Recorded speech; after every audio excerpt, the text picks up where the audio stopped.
दोस्तों, क्या राहुल गांधी कोई बड़ा खेल करने जा रहे हैं? क्या राहुल गांधी सरकार पलटने की तैयारी कर रहे हैं? जी हाँ, मोदी सरकार को पलटने की क्या राहुल गांधी तैयारी कर रहे हैं? और क्या राहुल गांधी के संपर्क में, उनके कांटेक्ट में, राहुल गांधी और उनके साथी और सहयोगी दलों के कांटेक्ट में क्या एनडीए के कई सांसद हैं, बीजेपी के कई सांसद हैं, मोदी जी को जो साथ दे रहे हैं, ऐसे कई लोग राहुल गांधी, टीम राहुल गांधी के संपर्क में? कैसा है? अब ये जो सनसनीखेज बात है, ये मैं नहीं कह रहा, मेरा कोई ऐसा दावा नहीं है। ये बात राहुल गांधी खुद कह रहे हैं, उन्होंने अपने इंटरव्यू में कही है। और अमूमन राहुल गांधी इस तरह के सनसनीखेज बयान नहीं देते, दावे नहीं करते।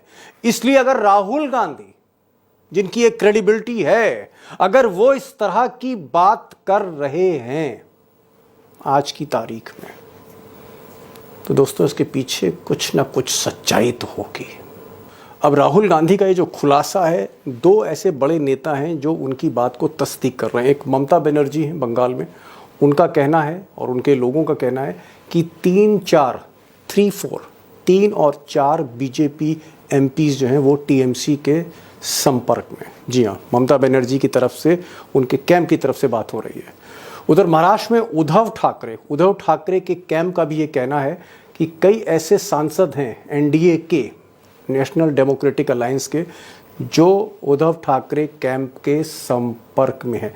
अब सवाल इस बात का है कि राहुल गांधी ने जो इंटरव्यू दिया और इस इंटरव्यू में उन्होंने कहा कि मोदी सरकार अगर एक ज़रा सी गलती करती है तो सरकार गिर सकती है। और सरकार के गिरने के पीछे जो उन्होंने लॉजिक दिया है राहुल गांधी ने, वो ये कि कई सांसद इस वक्त इंडिया अलायंस के संपर्क में। अब इस तरह की बातें दोस्तों क्यों कह रहे हैं राहुल गांधी? क्या इसके पीछे रीज़न हो सकता है? इसके पीछे रैशनल क्या है, कारण क्या, आधार क्या है? आधार है इसके पीछे, और आधार ये है कि अगर आप 20-25 बरस की सरकारें देखेंगे भारत में, देश में, तो आप ये पाएंगे, हालांकि आप चौंक भी सकते हैं, कि ये जो मौजूदा सरकार है मोदी जी की, ये अब तक की सबसे कमज़ोर सरकार, यानी वाजपेयी सरकार से भी कमज़ोर है।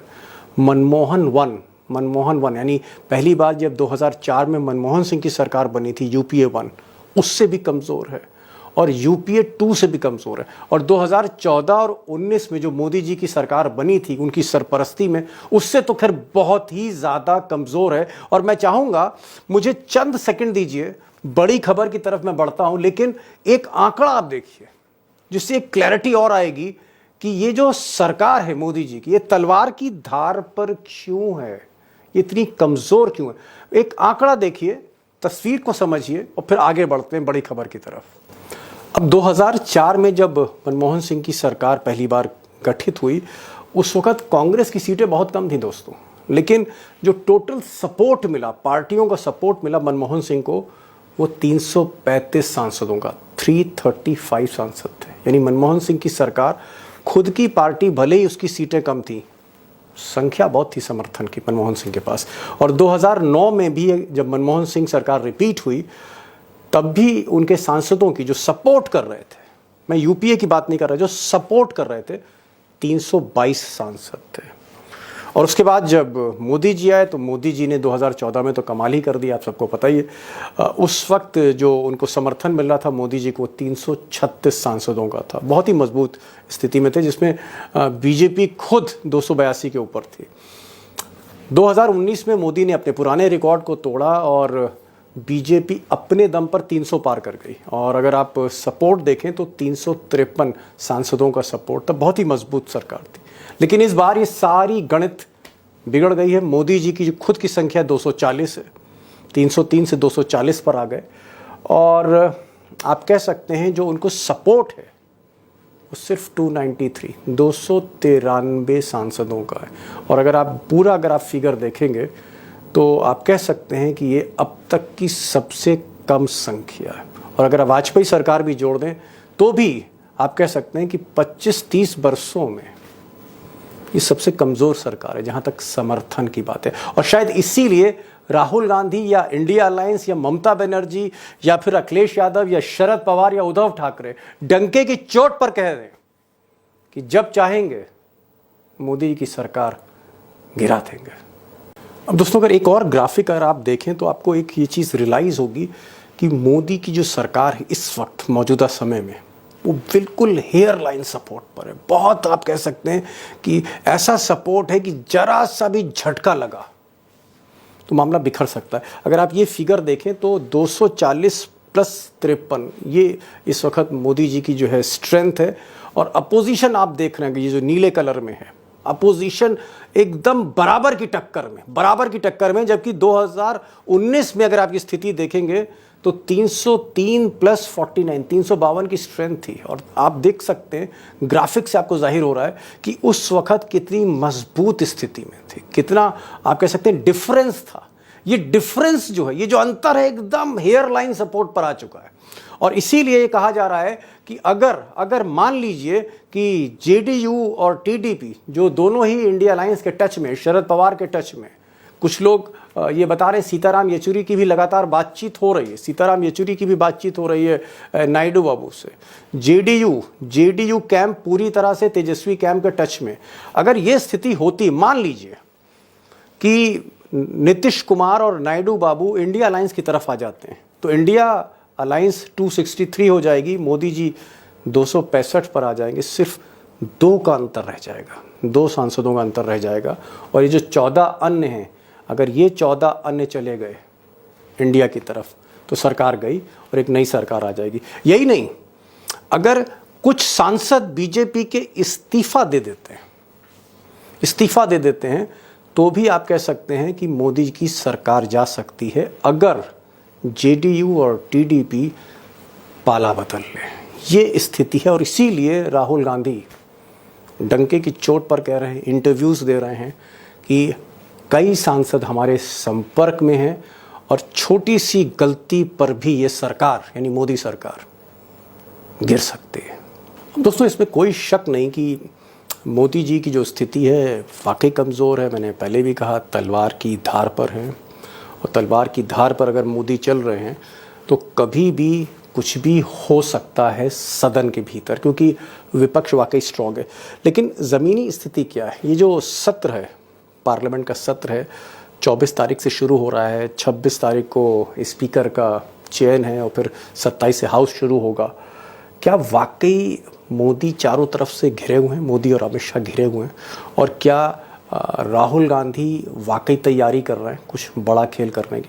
मुझे लगता है एक बड़ा सवाल है। और 2 खास मेहमान हैं, उमाकांत लखेड़ा हमारे साथ हैं, अभिषेक कुमार हैं। मैं ज़्यादा समय नहीं लूँगा, उनके पास चलता हूँ, थोड़ी तस्वीर और साफ हो, एक आपको सेकंड ओपिनियन मिले, तस्वीर का दूसरा पहलू देखने को मिले कि वाकई होने क्या जा रहा है पार्लियामेंट में। और सवाल मेरा ये है कि अगर हम पिछले 20-25 बरस देखें संसद में, जितनी भी सरकारें रही, चाहे वो वाजपेयी की सरकार हो, चाहे मनमोहन सिंह 1 सरकार हो, चाहे मनमोहन सिंह 2 सरकार हो, या फिर मोदी जी की सरकार हो 2014 में 19 में, जितनी भी सरकारें 20-25 साल में आई, हमने ये देखा है कि उनके पास जो समर्थन रहा सांसदों का 300 से ऊपर रहा। किसी के पास 335, किसी के पास 350, किसी के पास 322। ये लेकिन जो मोदी जी की ये जो सरकार है, जो बैसाखियों पर, इसकी संख्या सबसे कम है, 293, 300 टच नहीं कर पा रही। क्या आपको लगता है राहुल गांधी का ये कहना कि ये बेहद कमजोर सरकार है, आगे चल के एक छोटी सी गलती, नन्ही सी गलती इस सरकार को गिरा सकती है? देखिए, सरकार गिरने के बहुत मतलब कदम कदम पर, मैं पहले आपके शो में कई बार कह चुका हूं कि कदम कदम पर, एक एक दिन, एक एक घंटा, दिन के 3 बार सवेरे 11 बजे संसद की बैठक शुरू होती है।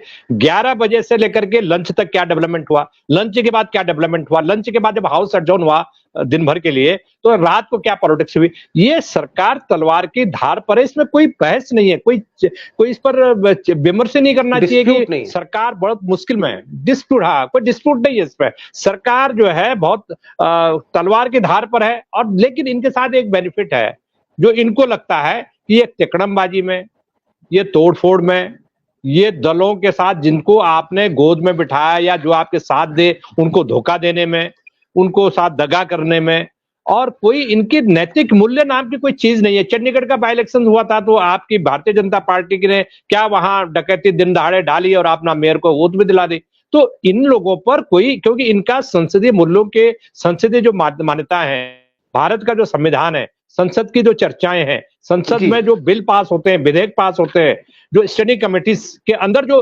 डेमोक्रेटिक सिस्टम होता है, उसके प्रति नरेंद्र मोदी और उनके लोगों का कोई विश्वास नहीं है। वो किसी तरह वो सत्ता के इतने भूख उनको है, इतनी इतनी वो सत्ता के पीछे है कि उनको सरकार चाहिए, पावर चाहिए, सत्ता चाहिए। और सत्ता में क्यों चाहिए? सत्ता इसलिए चाहिए कि वो सत्ता में बैठ करके वो सारे जी। मनमाने काम कर सके, जो मनमाने काम ना संविधान जिनको अनुमति देता है, ना कानून अनुमति देता है, ना भारत की जो संसदीय परंपराएं अनुमति देती हैं। तो अनकन्वेंशनल पॉलिटिक्स के ये लोग आदी है। तो ये लोग जी। 200, ये मत समझिए कि 285 या 290 है, ये उसको तिकड़म करके इन पर कोई भरोसा नहीं कर सकते, इसलिए स्पीकर के लिए ये जी जान जुटाए हुए हैं। जी, थैंक यू। समझ गया लखेड़ा साहब। आपका ये कहना है कि मोदी और शाह तिगड़म की सियासत करते हैं, तिगड़म की राजनीति करते हैं, और क्योंकि ये अल्पमत में है, इनके पास संख्या नहीं है, इसलिए आगे चलकर तिगड़म करके कुछ ना कुछ जुगाड़ करके ये अपनी संख्या बढ़ाने की कोशिश करेंगे। हालांकि स्थिति बहुत ज्यादा फ्लूइड है। स्थिति जो इस वक्त संसद में है, जो भारत की राष्ट्रीय राजनीति की है, वो मोदी जी के फेवर में नहीं है। अभिषेक, ये जो राहुल गांधी बार बार कह रहे हैं और ऑन रिकॉर्ड कह रहे हैं, कोई पर्दे के पीछे नहीं कह रहे हो, वो ऑन रिकॉर्ड कह रहे हैं, इंटरव्यू में कह रहे हैं कि कई सांसद हमारे टच में हैं जो मोदी जी को समर्थन दे रहे हैं। हमने देखा बंगाल में ममता बनर्जी के टच में 3-4 सांसद हैं बीजेपी के। हम महाराष्ट्र में भी डेवलपमेंट देख रहे हैं कि वहां पर भी बहुत से ऐसे सांसद हैं जो उद्धव ठाकरे से बात करना चाहते हैं, घर वापसी करना चाहते हैं। इसी तरह से एनसीपी के एक बहुत बड़ा तबका जो घटक चला गया था अजीत पवार के साथ, वो शरद पवार के साथ आना चाहता है। क्या बिहार में भी कुछ ऐसे सांसद हैं जो चाहते हैं कि ये जो ईडी और सीबीआई वाली सरकार है, ये जो गुजरात लॉबी है, मौके पर इसका साथ छोड़ सकती है? क्या पूरे देश में आपको लगता है कि कई ऐसे सांसद हैं जो मोदी का साथ छोड़ सकते हैं?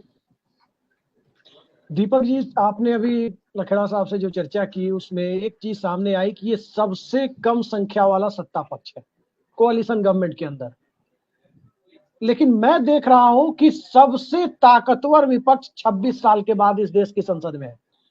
26 साल पहले अटल बिहारी वाजपेयी के सामने 261 सांसदों का विपक्ष था, जो 13 महीने में सरकार का क्या हश्र हुआ आप देख सकते हैं।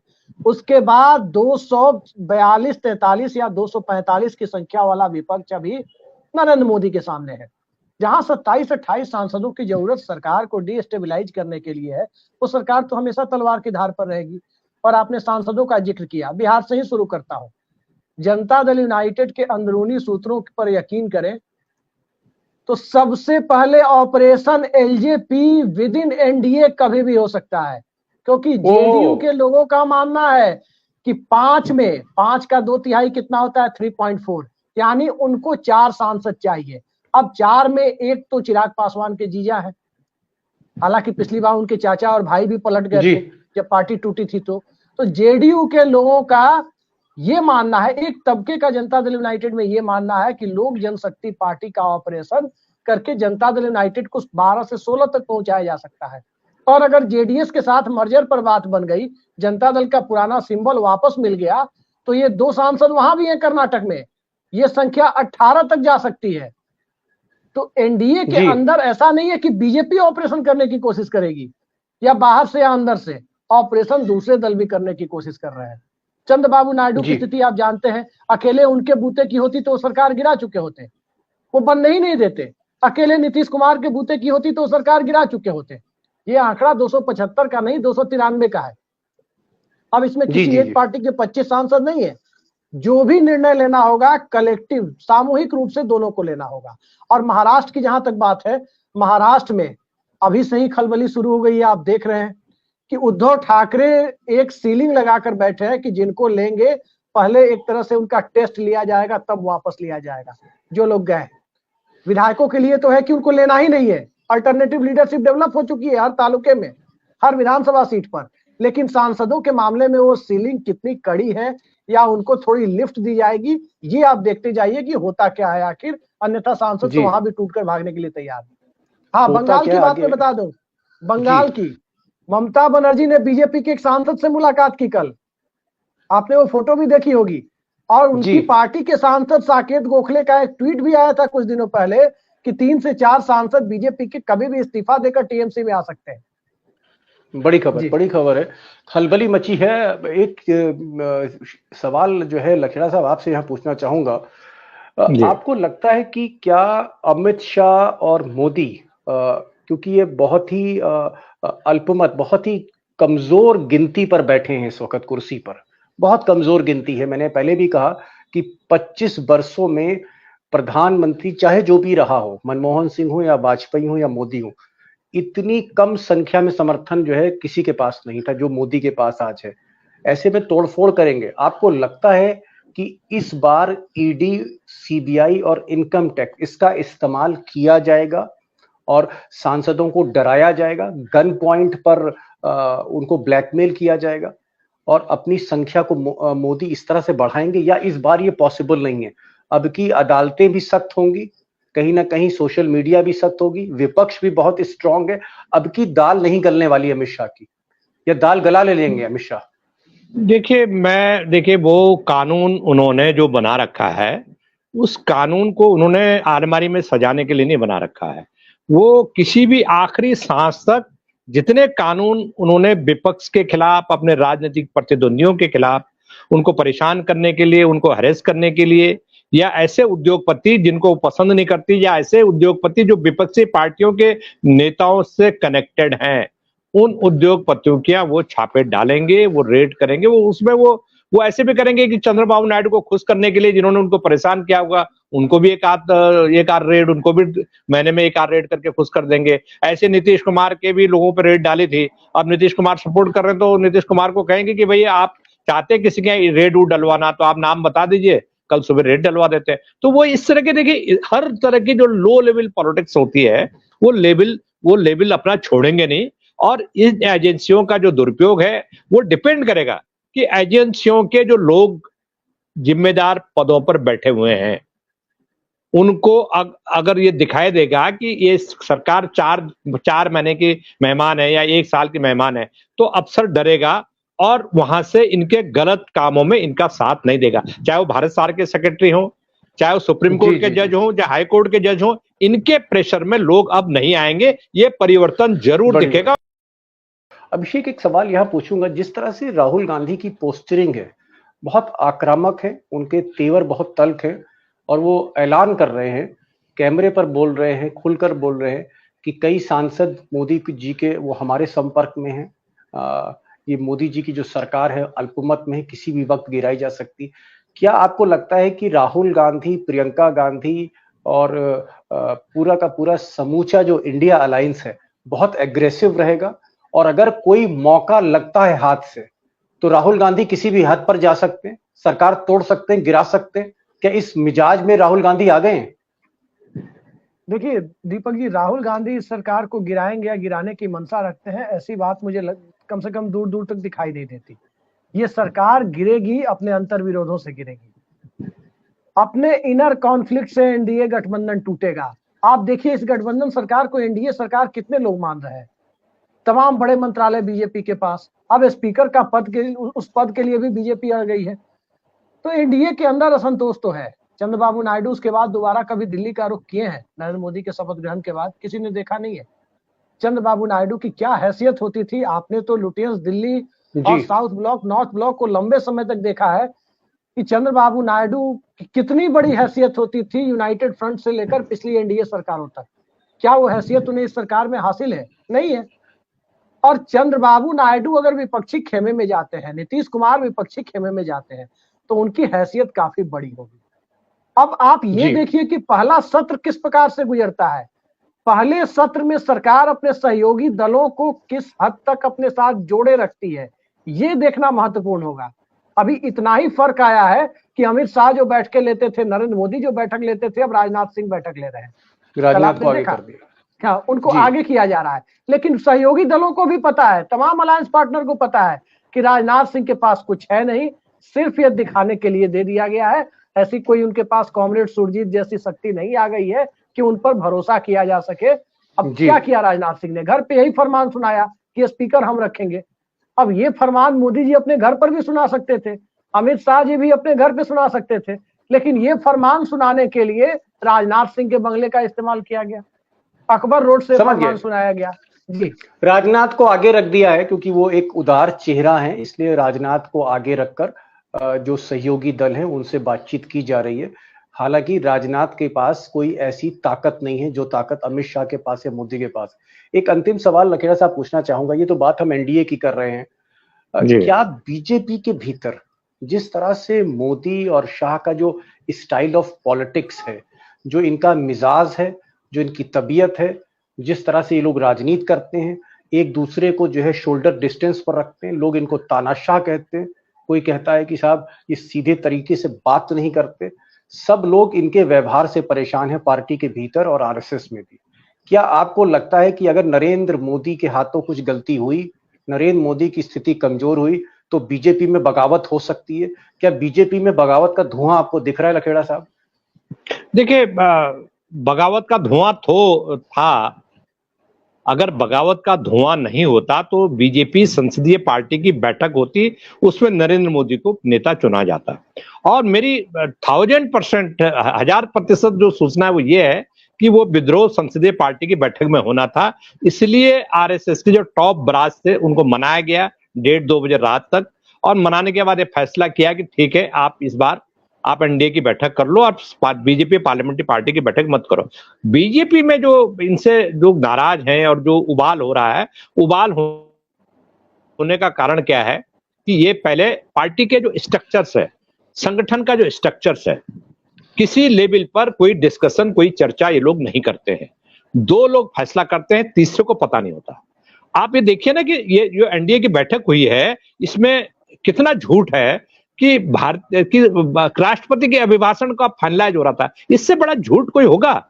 इस सरकार में राष्ट्रपति के भाषण पर एनडीए के अलायंस की कोई बैठक होगी? इससे मजाक है भारत के इन लोगों के साथ। तो ये जो है, ये सीधी सी बात है कि सारे पॉलिटिकल मैनेजमेंट, राजनीतिक स्थिति पर चर्चा, संसद सत्र में हमको कैसे सहयोग करना है, किस अलायंस को क्या चाहिए क्या नहीं चाहिए। मैं साफ साफ बात बता रहा हूं कि इन लोगों को ये जो सीक्रेट फैसले करते हैं, चुपचाप फैसले करते हैं, कोई पारदर्शिता नहीं है, ट्रांसपेरेंसी नाम की कोई चीज नहीं है। किसी चिड़िया का नाम है पारदर्शिता। डिसीजन मेकर, जैसे मैंने पहले बताया कि उसमें कोई फैसला नहीं करते, फैसला करते हैं और पर्ची पर चीफ मिनिस्टर का नाम जो यादव जी हैं या जो वहां शर्मा जी हैं लिख दिया जाता है, और वो राजनाथ जी को पता नहीं है पर्ची में क्या लिखा है। तो इस तरह से कोई डेमोक्रेसी में इस तरह के कोई फैसले करते हैं? ये पर्ची सिस्टम से इतना बड़ा डेमोक्रेसी चलेगी, इतना बड़ा लोकतंत्र चलेगा 140 करोड़ लोगों का? तो मुझे लग रहा है ये मजाक है। इन लोगों के खिलाफ असंतोष इसी कारण से है, और आरएसएस नाराज है वो भी इसी कारण से है। आप आखिरी मौके पर कोई फैसला नहीं करते, गलत लोगों को प्रश्रय देते हैं, किसानों को कुचलने के आरोप है उनको आप संरक्षण देते हैं। तो इन लोगों से न्याय की उम्मीद कैसे की जा सकती है? जी बिल्कुल बिल्कुल बिल्कुल, आपका कहना है कि असंतोष है, बीजेपी के भीतर असंतोष है, आरएसएस के भीतर असंतोष है। वक्त आने पर उस असंतोष की अभिव्यक्ति दिखेगी, हर आदमी मौके का इंतजार कर रहा है। अभिषेक, लास्ट लाइन ऑफ आंसर मैं आपसे चाह रहा हूं, समय बहुत कम है। क्या आपको लगता है कि अभी महाराष्ट्र का चुनाव है, हरियाणा का चुनाव है, खुदा न खास्ता अगर कहीं बीजेपी महाराष्ट्र में हार जाती है या हरियाणा हाथ से निकल जाता है, तो क्या मोदी पे प्रेशर और ज्यादा आ जाएगा और 6 महीने बाद वाकई मोदी और शाह के लिए आगे का रास्ता बहुत मुश्किल होगा? देखिए दीपक जी, 2 राज्यों को हारने के बाद बीजेपी के पास अंदर से भी दबाव बहुत ज्यादा बढ़ेगा, मौजूदा नेतृत्व के ऊपर दबाव बढ़ेगा। और सहयोगी दलों के दबाव की जो बात आप कह रहे हैं, सहयोगी दलों में तो भगदड़ मचनी तय है कि कौन पहले जाएगा, जो नहीं जाएगा उसके सांसद भाग जाएंगे। एकनाथ शिंदे गुट की बात करें तो। और आज आपने शायद एक बात पर ध्यान नहीं दिया है, नालंदा में प्रधानमंत्री भी थे और नीतीश कुमार भी थे, और वो पूरी हिस्ट्री जब नीतीश कुमार ने पढ़नी शुरू की और ये बताया कि 2010 में पिछले गठबंधन की सरकार के बाद साफ साफ उन्होंने कोट करते हुए, उस पर इंफेसाइज करते हुए कहा है, जोर देते हुए कि 2010 में जब दूसरे लोग सत्ता में थे, ये वर्ड इस्तेमाल किया है, तब इस नालंदा विश्वविद्यालय का बिल संसद में पास किया गया था, जो हमारे दबाव में पास किया गया। ये वर्ड थे नीतीश कुमार के। नरेंद्र मोदी का चेहरा उस वक्त देखने लायक था, जो दिखा रहे थे टीवी वाले। और आप सोच सकते हैं कि झलक कहां से मिल रही है। प्रणब मुखर्जी के नाम का जिक्र किया उस वक्त, प्रणब मुखर्जी के नाम का जिक्र नीतीश किया। कुमार ने कह दिया कि ये जो यूनिवर्सिटी का आप जी दीपक जी, खबर आ गई कि प्रणब मुखर्जी के बेटे जा रहे हैं कांग्रेस पार्टी में। कल से ही चल रही है, रात से। उसके बाद प्रणब मुखर्जी के नाम का जिक्र। देखिए, नीतीश कुमार संकेतों में ही बात करना शुरू करते हैं। सबसे पहले झलक देनी शुरू करते हैं कहीं से, तब जाकर बात आगे बढ़ती है। और आज तो हाथ भी देख लिया प्रधानमंत्री का, कुंडली भी देख लिया। सफर मुश्किल है, ये आप कह सकते हैं 6 महीने बाद मोदी का। सफर तो 24 जून से ही मुश्किल है। 26 जून से ही आप कह सकते हैं कि पहला एंट्रेंस टेस्ट। अभिषेक कह रहे हैं कि सफर 6 महीने बाद नहीं, बल्कि इसी 26 जून से ही ये सफर मुश्किल है मोदी शाह के लिए। और कमोबेश कुछ इसी तरह की बात राहुल गांधी ने कही है कि ये सरकार जो है बहुत फ्रेजाइल है, बहुत कमजोर है, और छोटी सी गलती पर, किसी भी छोटी मिस्टेक पर सरकार गिर सकती है। और उन्होंने ये भी कहा कि बहुत से सांसद हमारे टच में हैं। ममता बनर्जी और उद्धव ठाकरे ने हालांकि ये जाहिर भी कर दिया है कि कई सांसद उनके वाकई टच में। आगे का सफर जो है मोदी और शाह का बहुत इस हद पर निर्भर करेगा कि क्या महाराष्ट्र में, जहां विधानसभा चुनाव होने, हरियाणा में चुनाव होने, क्या महाराष्ट्र फिर से जीत सकती है बीजेपी। अगर महाराष्ट्र हारी तो मोदी के लिए मुसीबत और होगी। जैसा लखेड़ा साहब कह रहे हैं कि जितना असंतोष आरएसएस में है, उससे कहीं ज्यादा असंतोष मोदी और शाह के मिजाज को लेकर, व्यवहार को लेकर, तानाशाही को लेकर बीजेपी के भीतर है। हर व्यक्ति, राहुल गांधी ही नहीं, ममता बनर्जी ही नहीं, उद्धव ठाकरे ही नहीं, बीजेपी के लोग भी इंतजार कर रहे हैं मौके का। ये स्थिति है दोस्तों, और हम कोशिश करेंगे, आपको अपडेट करेंगे। लखेड़ा साहब, आप आए और आपने बातें बहुत बेबाकी से रखी। आपके तजुर्बे को मैं सलाम करता हूं। और अभिषेक, आपका जो डेटा है, जिस तरह से आप चीजों को सही पर्सपेक्टिव में रखते हैं, दर्शकों को अच्छा लगता है, क्योंकि तस्वीर एकदम क्रिस्टल क्लियर होती है। तो अभिषेक आपका, लखेड़ा साहब आपका, दोस्तों की तरफ से बहुत बहुत शुक्रिया। Thank you so much for joining this programme. Thank you so much.